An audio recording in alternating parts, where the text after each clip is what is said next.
Assalamualaikum warahmatullahi wabarakatuh.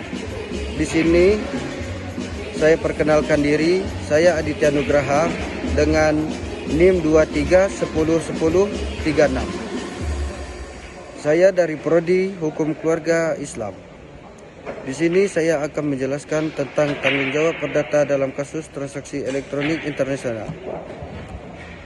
Apa itu transaksi elektronik internasional? Transaksi elektronik internasional adalah transaksi yang dilakukan melalui internet atau jaringan elektronik lainnya yang melibatkan pihak-pihak dari negara-negara yang berbeda. Tanggung jawab perdata dalam transaksi elektronik internasional itu terbagi tiga. Yang pertama, kontrak elektronik.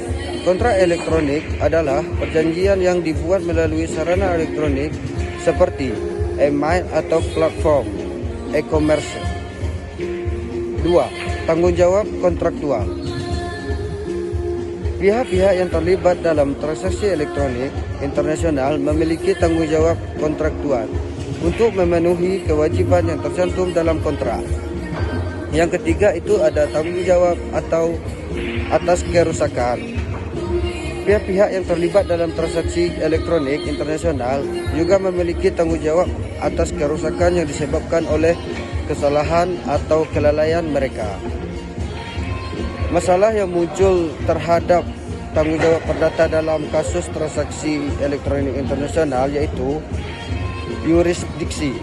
Masalah yurisdiksi dapat muncul ketika sengketa dalam transaksi elektronik internasional. Yang kedua, hukum yang berlaku. Hukum yang berlaku, masalah hukum yang berlaku dapat muncul ketika transaksi elektronik internasional melibatkan pihak-pihak dari negara-negara yang berbeda. Yang ketiga, pembayaran dan pengiriman. Masalah pembayaran dan pengiriman dapat muncul ketika transaksi elektronik internasional melibatkan mata uang dan sistem pengiriman yang berbeda. Cara mengatasi masalah tersebut, yang pertama, memilih hukum yang berlaku. Pihak-pihak yang terlibat dalam transaksi elektronik internasional dapat memilih hukum yang berlaku untuk kontrak mereka. Yang kedua, menyertakan klausul arbitrase.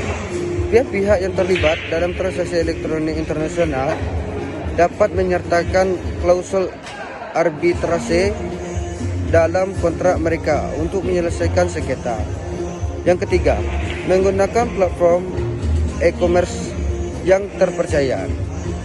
Pihak-pihak yang terlibat dalam transaksi elektronik internasional dapat menggunakan platform e-commerce yang terpercaya untuk meminimalkan risiko.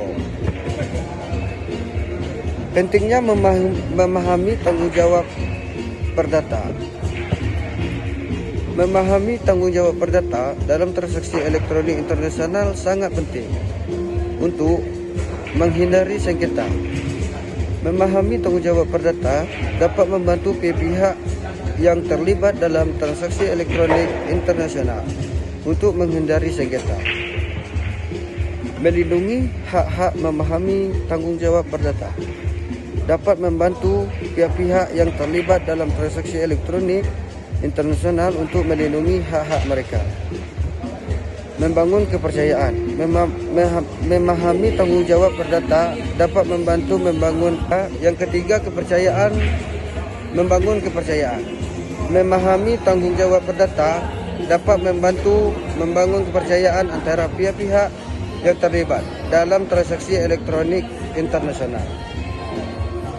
Kesimpulan dari penjelasan saya, dengan memahami tanggung jawab perdata dalam transaksi elektronik internasional, pihak-pihak yang terlibat dapat melakukan transaksi dengan lebih aman dan terpercaya. Sekian dari saya, Aditya Nugraha.